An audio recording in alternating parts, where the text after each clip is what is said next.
mau dibacakan? Mohon izin nanti saya bacakan. Ya, silakan. Nota pembelaan saya hari ini, saya beri judul Surat dari Balik Jeruji. Jika Tuhan mengizinkan, saya ingin kembali memeluk putra-putri kami. Majelis Hakim yang mulia, para jaksa penuntut umum, dan para penasihat hukum yang saya hormati, serta hadirin yang saya muliakan. Sekalipun dalam kejatuhan yang sangat dalam saat ini, saya tetap bersyukur Tuhan memberikan kekuatan luar biasa hingga saya mampu menghadapi semua ini dan sekarang bisa membacakan di depan majelis hakim yang mulia dan masyarakat yang menyaksikan persidangan ini. Membacakan sebuah surat, sebuah nota pembelaan pribadi saya. Semoga pembelaan ini dapat didengar secara utuh dan dipertimbangkan dengan jernih sebelum terlalu jauh menghakimi saya atas segala tuduhan kesalahan yang tidak pernah saya lakukan. Dari balik jeruji di rumah tahanan Kejaksaan Agung, dengan tertatih-tatih mengumpulkan energi yang tersisa, saya tuliskan sebuah surat untuk siapapun yang mau membaca dan mendengarkan dengan hati. Sebuah nota pembelaan dari seorang perempuan yang disakiti dan dihujam jutaan tuduhan, stigma, fitnah atas apa yang tidak pernah dilakukan.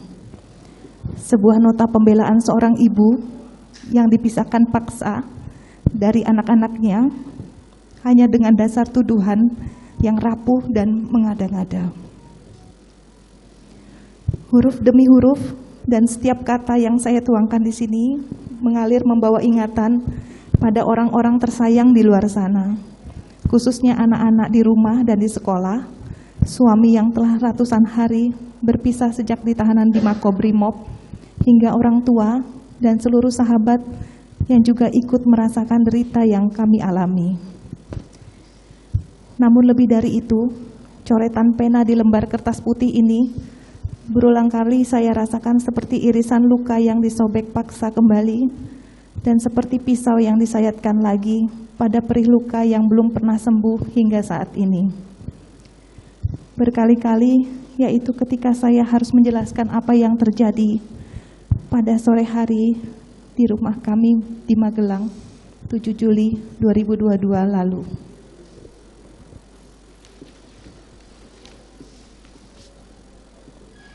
Saya mengalami kekerasan seksual dan dianiaya oleh orang yang selalu kami percayakan dengan sangat baik, yang kami anggap keluarga. Kejadian sangat pahit yang justru terjadi di hari pernikahan kami yang ke-22. Di sisi lain, jutaan hinaan, cemooh, bahkan penghakiman telah dihujamkan kepada saya. Bahkan dalam perjalanan setelah persidangan, saya melihat dari mobil tahanan banyak spanduk berisi makian dan paksaan agar majelis hakim menjatuhkan hukuman-hukuman yang menakutkan. Hukuman yang tidak sanggup saya bayangkan. Tidak sedikit pun pernah terpikirkan peristiwa memalukan ini terjadi merenggut paksa kebahagiaan kami. Seringkali saya merasa tidak sanggup menjalani kehidupan ini lagi. Namun saya bersyukur ingatan tentang pelukan, senyuman, bahkan air mata suami dan anak-anak menolong saya ketika dunia seolah tak lagi menyisakan sedikit pun harapan akan keadilan. Begitu juga bayangan tentang apa yang diajarkan almarhum ayah saya puluhan tahun lalu untuk tetap tegar menjalani kehidupan. Majelis hakim yang mulia, kalaulah saya boleh berharap, jika Tuhan mengizinkan, semoga saya bisa kembali memeluk putra-putri saya, pelukan yang paling dalam, merasakan hangat tubuh mereka dalam kasih sayang seorang ibu. Yang mulia, apa yang saya sampaikan di surat ini bukanlah pembenaran ataupun sangkalan terhadap peristiwa yang saya alami. Sesuatu yang tidak pernah saya inginkan, sedikit pun tidak pernah. Sebuah kejadian yang akhirnya merenggut kebahagiaan keluarga, sekaligus kehormatan saya sebagai perempuan. Surat ini saya tulis sebagai penjelasan saya secara langsung di depan persidangan yang sangat terhormat ini, bahwa saya tidak pernah sekalipun memikirkan, apalagi merencanakan, ataupun bersama-sama berniat membunuh siapapun.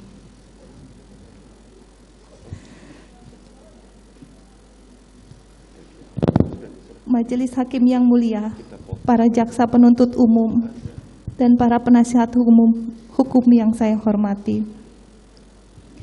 Pada hari ini, saya sebagai perempuan dan istri dari Bapak Ferdi Sambo, seorang ibu dari 4 orang anak yang harus saya tinggalkan untuk menjalani proses hukum sebagai terdakwa pembunuhan berencana, yang bahkan minggu lalu saya telah dituntut pidana penjara selama 8 tahun.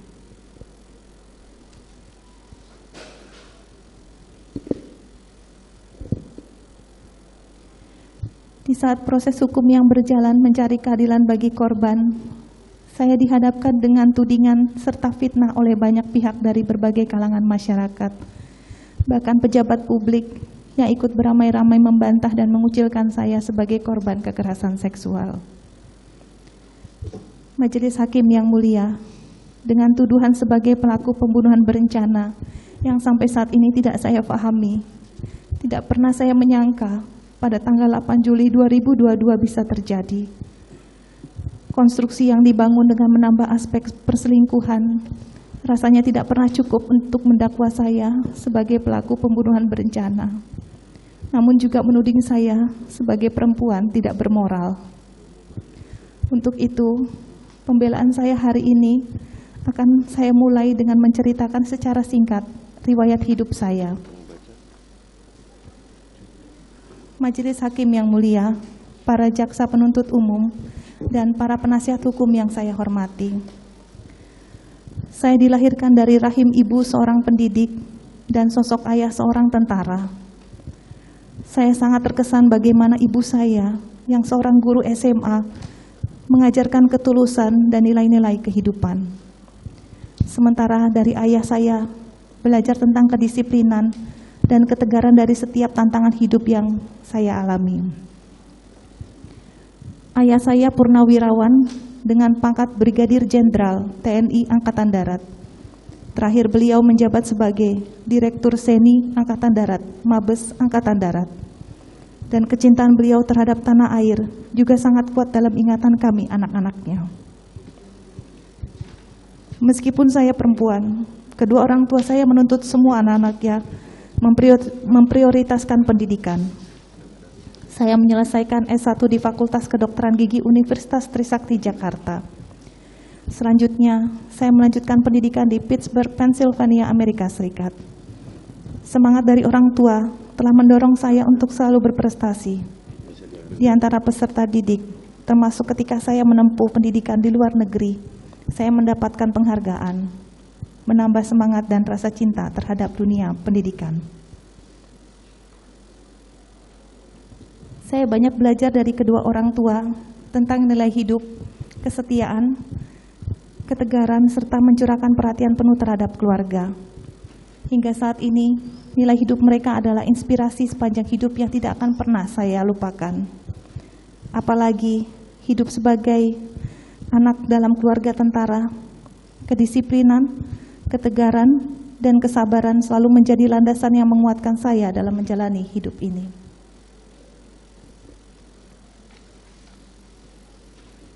Dari ibu, seorang guru SMA, saya belajar mengasihi, berbuat baik untuk siapa saja, dan dipacu untuk mendapatkan pendidikan sebaik-baiknya.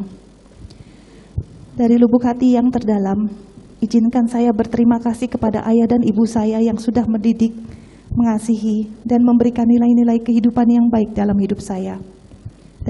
Dan saya mohon maaf yang sebesar-besarnya bila ibu saya harus bersedih dikarenakan peristiwa yang saya alami. Majelis Hakim yang mulia, dalam usia belasan tahun saat saya sekolah di SMP Negeri 6 Makassar, Tuhan mempertemukan saya dengan Bapak Ferdi Sambo. Saat itu, sewajarnya siswa SMP kami berinteraksi sebagai teman sekolah, belajar bersama, bermain dan bersenda gurau. Kemudian saya melanjutkan sekolah di SMA yang berbeda.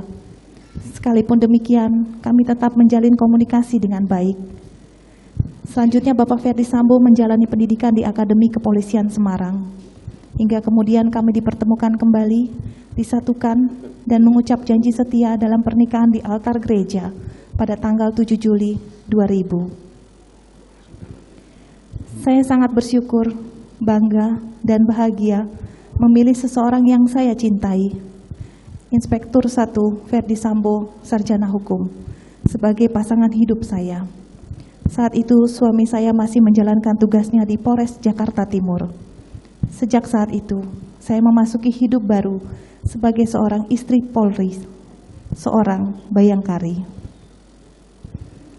Menjadi istri polisi mengajarkan saya untuk senantiasa menjalankan multi peran dan tanggung jawab, baik kepada keluarga dan juga organisasi bayangkari secara seimbang.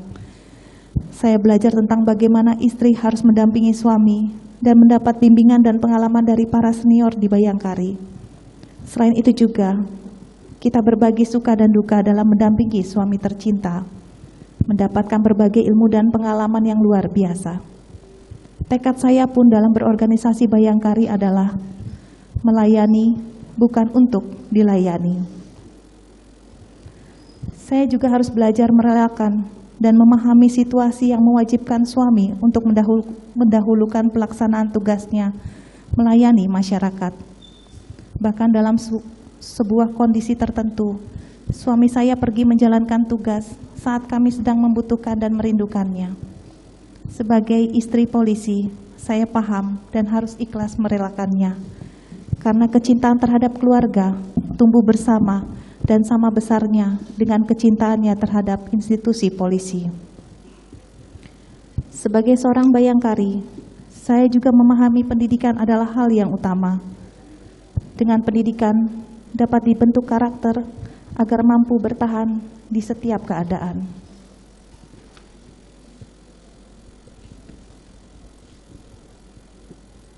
Maka ketika saya mendampingi Bapak Ferdi Sambo saat dipercayakan untuk memimpin Kapolres di Jawa Tengah, saya bersama para bayangkari terpanggil untuk meningkatkan kualitas pendidikan anak-anak di TK Bayangkari. Semangat solidaritas sangat saya rasakan bersama para bayangkari. Dan bersama mereka, saya boleh merasakan beberapa pencapaian yang bermakna dalam hidup saya. Hal lain yang sangat berkesan di hati saya adalah ketika saya bersama para pengurus Bayangkari Brebes, saya ikut merintis sekaligus membina grup Hadroh Bayangkari Cabang Brebes yang merupakan kesenian bernafas Islami, dan kelompok yang kami bina ini mencapai prestasi di kompetisi tingkat kabupaten. Sebagai seorang Kristiani, saya bersyukur boleh merasakan nilai toleransi yang sesungguhnya, dan lewat toleransi pula kita mampu menggali potensi terbaik setiap orang. Prestasi dan pengalaman saya selama menjadi bayangkari ini akan terukir dan menjadi kenangan indah sepanjang masa dalam hidup saya. Yang mulia Majelis Hakim, pada kesempatan pembelaan ini saya juga ingin menyampaikan rasa syukur saya kepada pimpinan Bayangkari yang telah mempercayakan saya menjabat Bendahara Umum Bayangkari Pengurus Pusat sejak tahun 2020. Kepercayaan ini bukan hal mudah, namun dengan rasa cinta terhadap organisasi Bayangkari, saya tidak pernah lelah untuk menjalankan amanah yang dipercayakan kepada saya. Dalam kesempatan ini, saya ingin menyampaikan permohonan maaf karena dengan situasi saya saat ini tidak lagi dapat menjalankan tugas dan memberikan kontribusi kepada organisasi yang saya banggakan dan saya cintai. Semoga organisasi Bayangkari terus maju dan berkembang di sepanjang masa. Majelis Hakim yang mulia, para jaksa penuntut umum dan para penasehat hukum yang saya hormati. Sepanjang 22 tahun saya dengan Bapak Ferdi Sambo, saya dengan setia mengabdikan hidup saya hanya untuk melayani dan mendampingi suami dimanapun berdinas, dan juga mengasihi dan mendidik 4 orang anak-anak kami. Hingga pada tanggal 2 Juli 2022, yang lalu, saya mengantarkan anak kami yang ketiga untuk masuk asrama guna melanjutkan pendidikan SMA di Magelang. Dalam bayangan saya saat itu, ke depan akan jarang bertemu putra-putri yang kami sayangi, karena mereka harus menjalani hari-harinya di asrama. Tentu sebagai seorang ibu, hal tersebut menjadi beban pikiran yang tidak bisa saya hindarkan. Namun demi masa depan anak-anak kami, saya merelakan untuk berpisah demi mendidik anak-anak kami menjadi anak-anak berjiwa mandiri dan berkarakter yang dapat berguna bagi bangsa dan negara di kemudian hari. Bagi kami berdua, pendidikan untuk anak-anak adalah prioritas utama sekaligus tahapan kehidupan penting.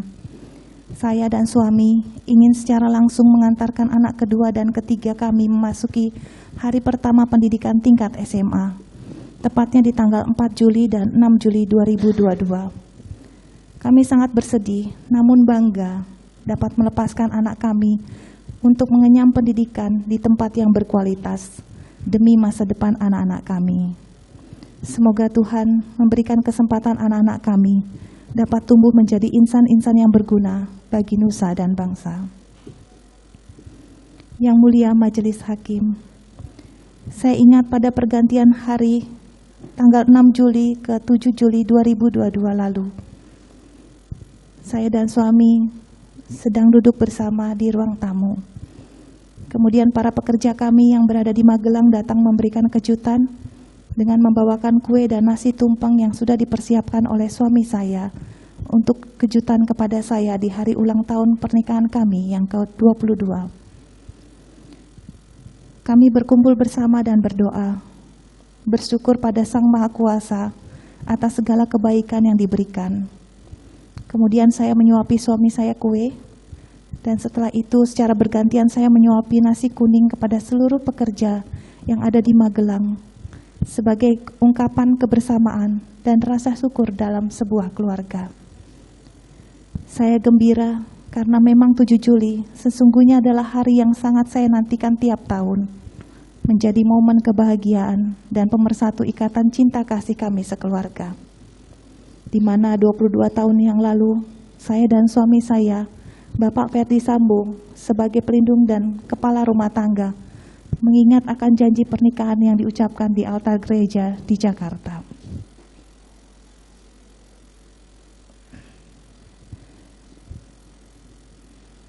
Namun di tanggal yang sama sore hari, 7 Juli 2022, saat kebahagiaan perayaan ulang tahun pernikahan kami masih bergemuruh dalam pikiran dan perasaan, saya mengalami sebuah kejadian yang sangat menyakitkan dan menimbulkan luka mendalam hingga saat ini. Kebahagiaan kami seperti direnggut, dicampakkan dan diinjak-injak. Saya membeku dan bahkan tak sempat memikirkan hal seburuk ini akan dapat menimpa saya dan berdampak pada keluarga. Yang lebih sulit saya terima, pelakunya adalah orang yang kami percaya, orang yang kami tempatkan sebagai bagian dari keluarga, dan bahkan kami anggap anak sama seperti anggota atau ajudan suami saya yang lainnya.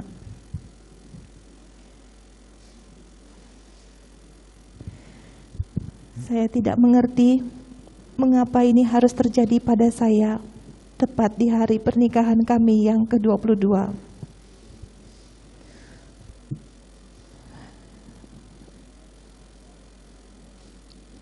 Yosua melakukan perbuatan keji terhadap saya. Dia melakukan kekerasan seksual, menganiaya dan mengancam, membunuh, bukan hanya bagi saya, tapi juga bagi orang-orang yang saya cintai.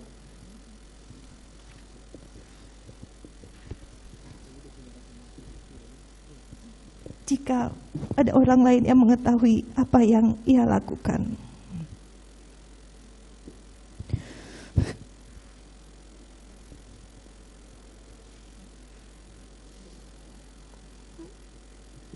Yang mulia, saya takut, sangat ketakutan saat itu. Atas peristiwa itu, saya mengalami trauma yang mendalam pada diri saya hingga saat ini, dan rasa malu yang berkepanjangan.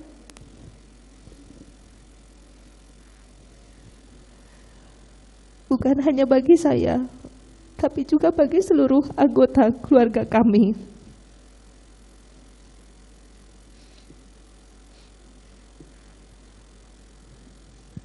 Dalam guncangan jiwa yang berusaha saya pendam dengan segala tenaga yang tersisa, saya memutuskan untuk segera kembali ke Jakarta pada hari Jumat 8 Juli 2022. Sepanjang perjalanan saya hanya menghabiskan waktu dengan beristirahat serta berusaha tetap menguatkan hati saya untuk memberanikan diri bercerita kepada orang yang paling saya percayai, yakni suami saya, Bapak Ferdy Sambo. Sebagai seorang istri, kepada siapa lagi saya harus menceritakan kepedihan ini kalau tidak pada suami, orang yang paling saya cintai dan pelindung bagi kami sekeluarga.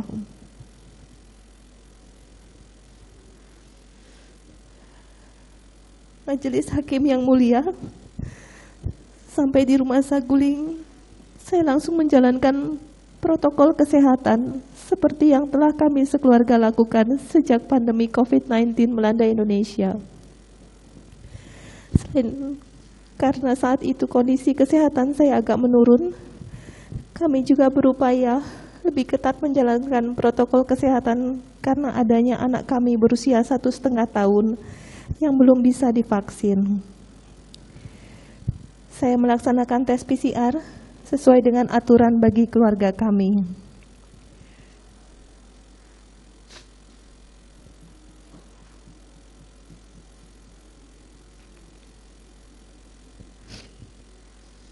Setelah selesai tes PCR, saya makan di ruang makan lantai 2 karena sepanjang perjalanan dari Magelang ke Jakarta, saya tidak berhenti untuk singgah makan. Kemudian saya naik ke lantai 3 dan bertemu dengan suami saya. Dengan segala ketakutan yang masih menggelayut, saya menceritakan peristiwa pahit yang terjadi di tanggal 7 Juli 2022.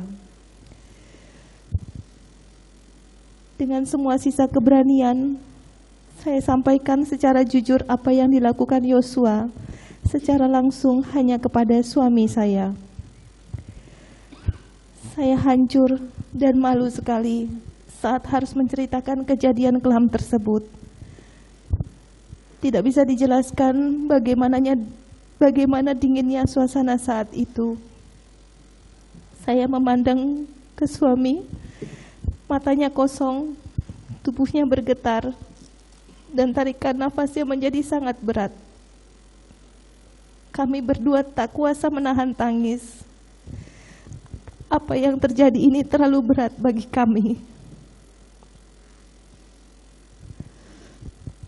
Yang mulia, dengan semua sisa tenaga yang masih saya miliki, saya berusaha mengubur rasa malu dan harga diri yang hancur ketika memutuskan bercerita jujur kejadian yang menimpa saya, walaupun dengan resiko ketakutan dalam hati, apakah suami saya akan menerima dan mencintai saya seperti dulu lagi. Dengan perasaan masih kalut, saya berjalan ke kamar meninggalkan suami yang masih duduk di ruangan tadi. Dalam kamar saya tidak tahu harus berbuat apa, hingga saya pamit pada suami dan meninggalkan Rumah Saguling untuk isolasi mandiri.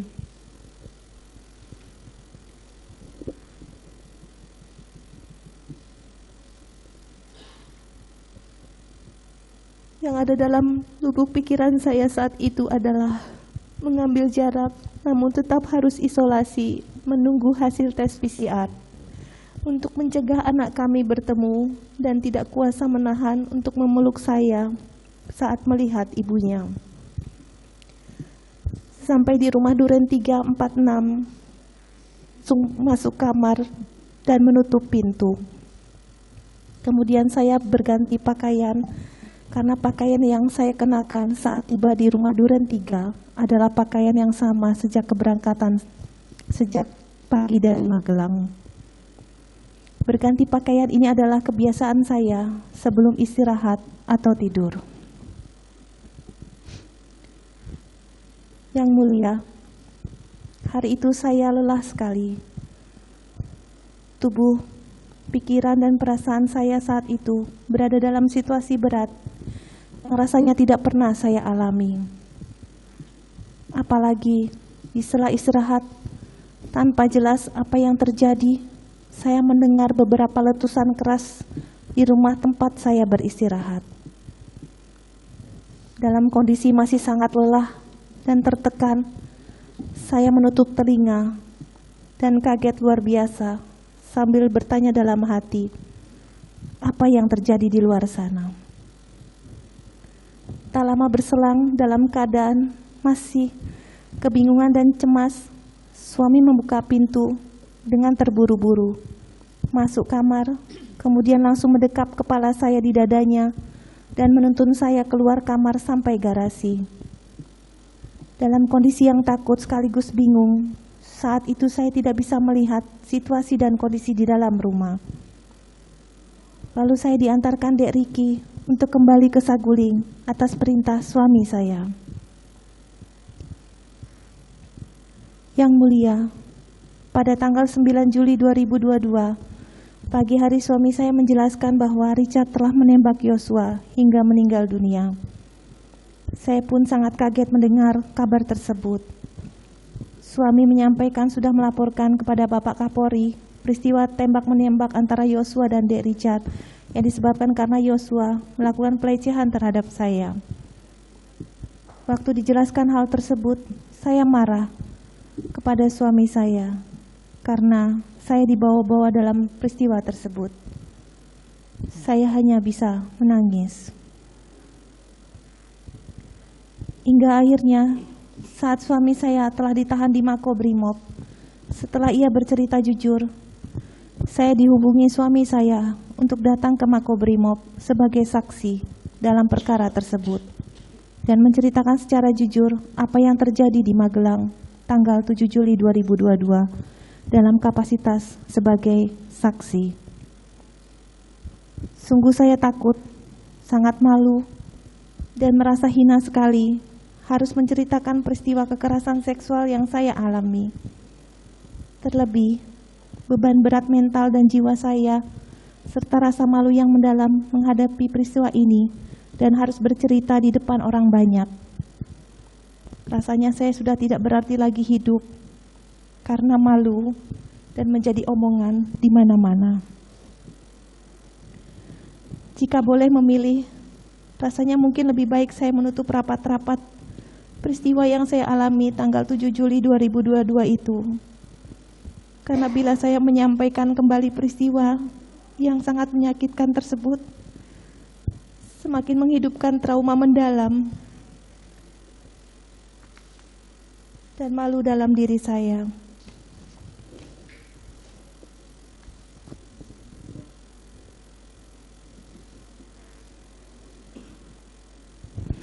Sementara di berbagai media dan pemberitaan, saya dituduh berdusta dan mendramatisir situasi. Tidak berhenti di situ saja, saya dituding sebagai perempuan tua yang mengada-ngada.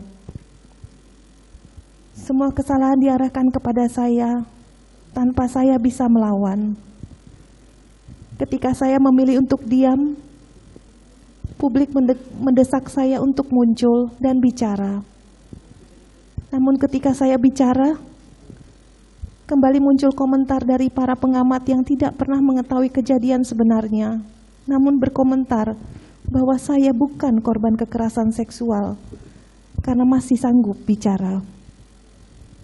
Apapun yang saya lakukan menjadi salah di mata mereka.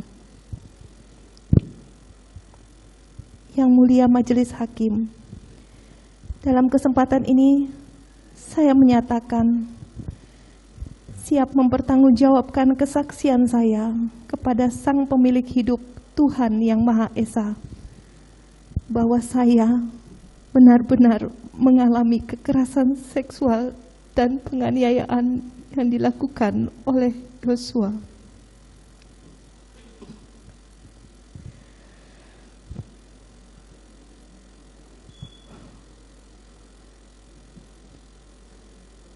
Majelis Hakim yang mulia, para jaksa penuntut umum, dan para penasihat hukum yang saya hormati, atas penjelasan para saksi, kronologis rangkaian peristiwa, dan fakta-fakta persidangan, izinkan saya menegaskan bahwa saya adalah korban kekerasan seksual, pengancaman, dan penganiayaan yang dilakukan oleh almarhum Yosua.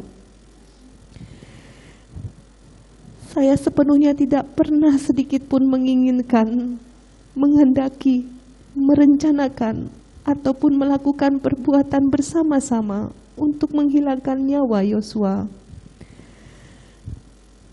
Saya tidak pernah mengajak, apalagi menggiring Yosua dari rumah Saguling ke rumah Duren 346.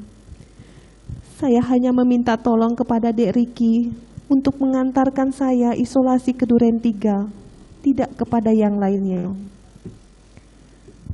Saya sepenuhnya tidak mengetahui suami saya akan datang ke Duren 346, lokasi di mana saya sedang beristirahat, melakukan isolasi dan menunggu hasil tes PCR. Saya sepenuhnya tidak mengetahui terjadinya peristiwa penembakan tersebut karena saya sedang istirahat di dalam kamar dengan pintu tertutup. Saya menolak keras dianggap berganti pakaian piyama sebagai bagian dari skenario. Saya berganti pakaian piyama model kemeja dan celana pendek yang masih sopan, dan sama sekali tidak menggunakan pakaian seksi sebagaimana disebutkan jaksa penuntut umum dalam tuntutan.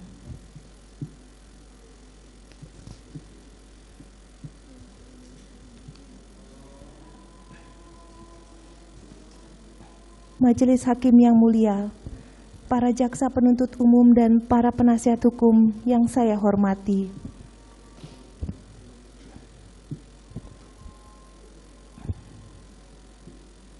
izinkan saya dalam kesempatan ini mencurahkan isi hati saya kepada Yang Mulia Majelis Hakim, karena Yang Mulia adalah wakil Tuhan di dunia yang diharapkan bisa memberikan keadilan yang seadil-adilnya. Yang Mulia, kami memiliki 4 orang anak yang sangat membutuhkan perhatian dan kasih sayang orang tua, apalagi dari seorang ibu. Anak bungsu kami masih berusia 1 tahun 10 bulan dan kakak-kakaknya masih sekolah. Mereka tentu memerlukan kehadiran seorang ibu di samping mereka. Apalagi dalam situasi yang sangat berat seperti ini. Anak ketiga kami bahkan baru mengetahui bahwa papa dan mamanya berada di tahanan sebagai terdakwa pada bulan Oktober yang lalu. Tepatnya setelah 3 bulan masa karantina di sekolahnya yang dimulai sejak 4 Juli 2022, waktu saya dan suami saya mengantarkannya masuk asrama di Magelang. Saat ini, anak-anak kami dititipkan kepada ibu saya yang berusia 80 tahun. Sangat berat bagi anak-anak kami menghadapi kenyataan dan situasi keluarga yang sangat berubah. Rumah menjadi sepi, tidak ada lagi tawa hangat bersama, dan dunia bagaikan runtuh.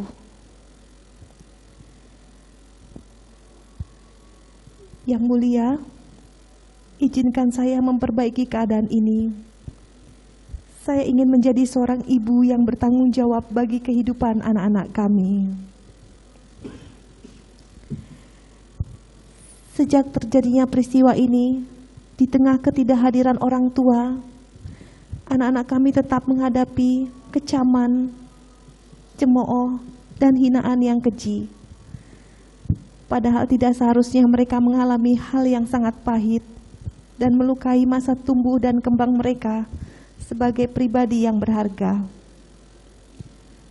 Di tengah waktu kunjungan di rumah tahanan, saya berpesan kepada anak-anak agar mereka selalu tegar dan kuat untuk menghadapi hidup ini.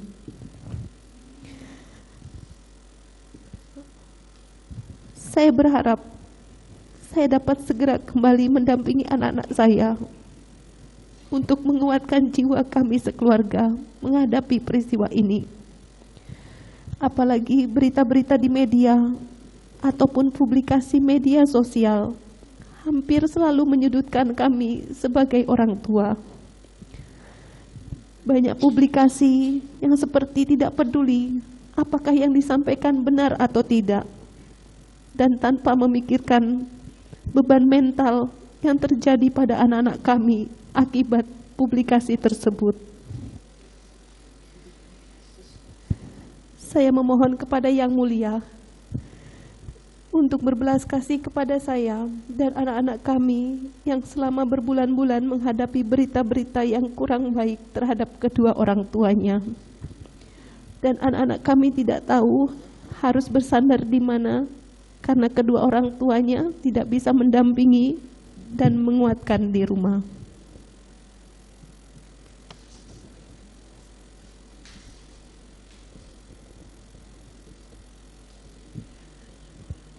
Yang Mulia Majelis Hakim, izinkan saya untuk kembali ke pelukan anak-anak kami. Mungkin saya pernah gagal dalam hidup, tapi saya tidak mau gagal menjadi ibu bagi keempat anak-anak kami. Izinkanlah saya diberikan kesempatan untuk bertanggung jawab terhadap kehidupan masa depan anak-anak saya. Yang Mulia, peristiwa ini membuat luka yang sangat dalam bagi kami sekeluarga, terutama bagi anak-anak kami. Karena kami selama ini hidup bahagia, harmonis dan saling mengasihi. Tidak ada permasalahan dalam rumah tangga kami. Kami saling mencintai, menghormati, dan mendukung. Bapak Ferdy Sambo di mata anak-anak adalah pahlawan keluarga yang sangat dihormati dan dibanggakan. Karena di setiap kesempatan berdinas, Pak Ferdy Sambo selalu membawa anak-anak untuk melihat secara langsung tugas papahnya sebagai seorang polisi aparat negara. Dengan bangga melihat papahnya selalu memberikan yang terbaik dalam bertugas. Untuk itu, bukanlah hal yang mudah untuk menjelaskan kepada anak-anak atas peristiwa yang kami alami sekarang ini. Terlebih, saya tidak bisa mendampingi selama proses pengadilan berlangsung. Dan juga banyak sekali fitnah yang dialamatkan kepada kami berdua sebagai orang tua mereka.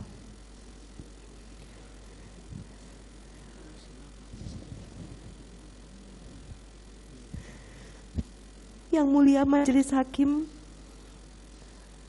hari ini di saat pembelaan, saya ingin menyampaikan permintaan maaf dan harapan tulus saya kepada orang tua almarhum Brigadir Yosua, Bapak dan Ibu Samuel Huta Barat.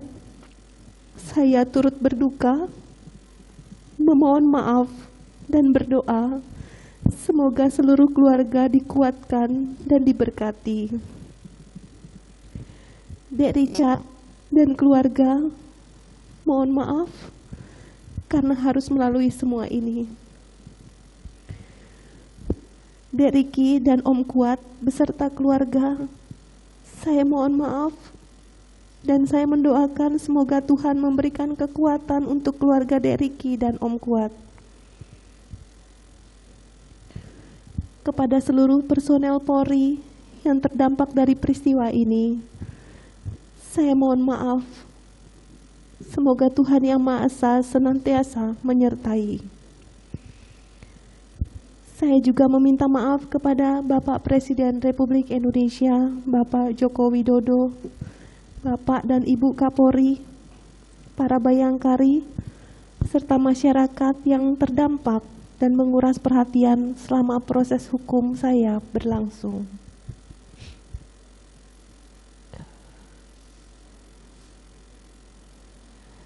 Terkhusus untuk anak-anakku sayang, Mama minta maaf karena kalian harus melalui semua ini. Cinta dan perhatian kalian adalah semangat hidup paling berharga bagi Papa dan Mama. Menjadi kekuatan kami untuk mencari dan memperjuangkan keadilan. Doakan Papa dan Mama semoga bisa segera kembali ke rumah menemui kalian dan kembali menjadi orang tua yang baik bagi kalian semua.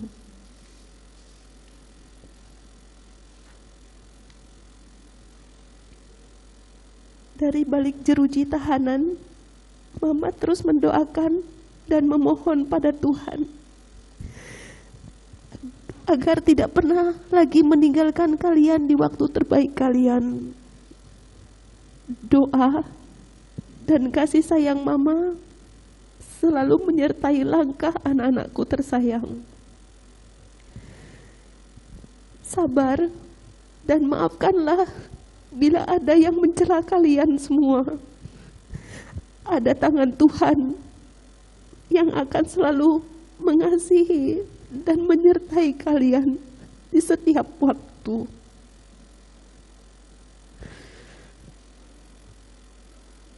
Untuk suami saya, Bapak Ferdi Sambo, maafkan saya sebagai pendamping hidup selama ini masih jauh dari sempurna. Tidak ada kata yang bisa menggambarkan bahwa betapa bangga dan bahagianya saya mempunyai pasangan hidup yang sangat berjiwa besar, tegar, dan sabar dalam hidup. Doa terbaik selalu mengiringi langkah Papa sepanjang masa. Tuhan mampukan saya menjalankan semua ini, dan kiranya keadilan-Mu saja yang hadir di situasi yang sangat sulit ini.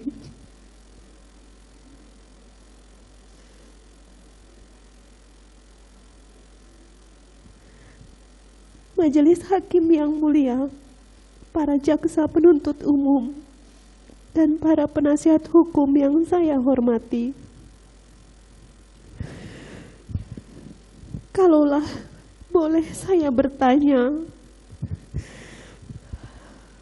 apakah salah jika saya bercerita secara jujur pada suami saya atas perbuatan keji yang merenggut dan merusak kehormatan dan harga diri saya dan keluarga? Apakah karena saya bercerita sebagai seorang istri pada suami, kemudian saya dituduh menjadi dalang atas semua ini? Ataukah rasa sakit karena perbuatan keji ini harus saya simpan dan pendam sendiri hingga akhir hayat agar semua tampak seolah baik-baik saja dan tidak ada yang pernah terjadi? Dan patutkah saya dipersalahkan seolah-olah saya adalah dalang pembunuhan, padahal saya tidak pernah berniat ataupun ikut melakukan perbuatan pembunuhan terhadap Yosua? Saya pun tidak mengerti dan tidak melihat apa yang terjadi saat itu.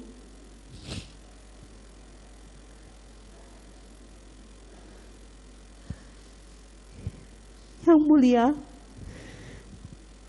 Kalaulah para pencaci dan penghasut di luar sana mengetahui rasanya menjadi perempuan yang mengalami kekerasan seksual dan beratnya harus menceritakan kembali secara jujur kejadian yang terjadi pada suami. Kalaulah mereka bisa merasakan situasi ketika di satu sisi adalah korban, namun di sisi lain dituduh sebagai otak pembunuhan. Semoga harapan saya masih didengar. Semoga tidak ada lagi perempuan yang menghadapi kondisi seperti saya ini.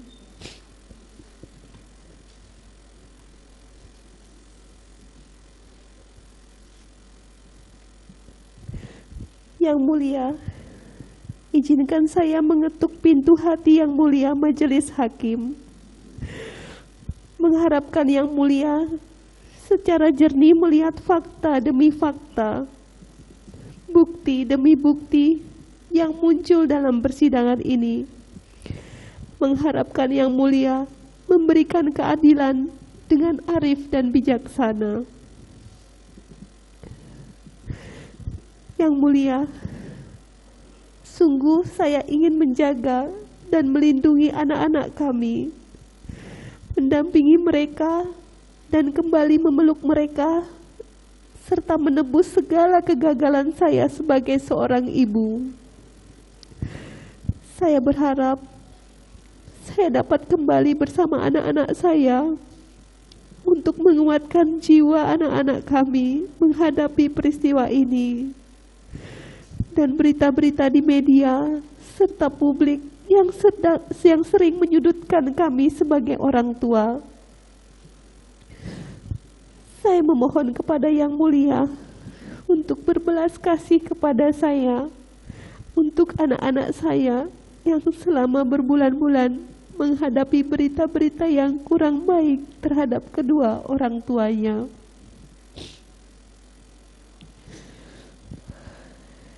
Mungkin saja waktu sudah jadi berbeda bagi mereka setelah ini terjadi. Berbulan-bulan kami terpisah jauh dari putra-putri kami tersayang. Entah ke depan penghakiman yang hanya didasarkan nafsu balas dendam masih akan terus memisahkan kami, atau ada secercah cahaya yang menerangi sanubari kita semua sehingga keputusan yang adil dapat dijatuhkan. Semoga hukuman hanya akan diberikan untuk orang yang benar-benar bersalah, bukan dijatuhkan hanya karena tak kuasa memilah mana kebenaran dan mana kegelapan yang tumbuh dari gelombang hinaan, cemooh, tudingan, dan paksaan di luar sana.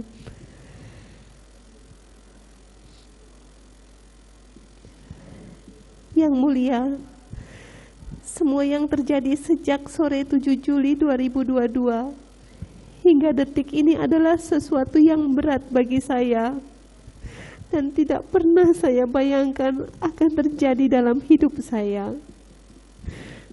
Dalam kondisi menahan perih tersebut, saya justru diserang fitnah, cemooh, dan caci maki. Bahkan saya difitnah di luar akal sehat yang tidak berperi kemanusiaan, di mana saya diberitakan berselingkuh bukan hanya dengan Yosua, tapi juga dengan Kuat Ma'ruf. Sebuah fitnah yang betul-betul keji, tanpa memikirkan dampak bagi anak-anak saya. Hingga saat ini, saya tidak pernah membalaskan keburukan apapun yang ditimpakan kepada saya. Saya hanya mendoakan dan memaafkan semua orang yang berniat tidak baik terhadap saya dan keluarga. Saya pun ikhlas sekalipun diperlakukan secara tidak adil seperti ini. Saya memaafkan mereka. Saya berharap tidak ada lagi perempuan yang menghadapi situasi yang sama seperti saya.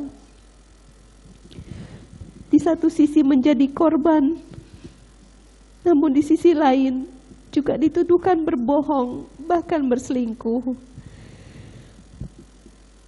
Jangan ada lagi perempuan yang menjadi korban ganda hanya karena rusaknya cara berpikir akibat hoax dan informasi-informasi tidak benar yang berkembang.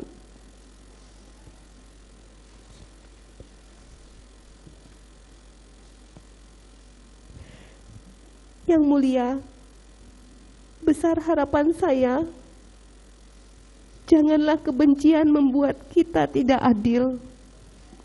Semoga Tuhan menuntun dan membuka jalan terbaik bagi kita semua. Demikian sebuah surat dari balik jeruji rumah tahanan Kejaksaan Agung ini saya tuliskan dan saya sampaikan di hadapan yang mulia Majelis Hakim. Dari Rumah Tahanan Kejaksaan Agung, sel nomor 2, Jakarta, 22 Januari, saya Putri Chandrawati. Terima kasih.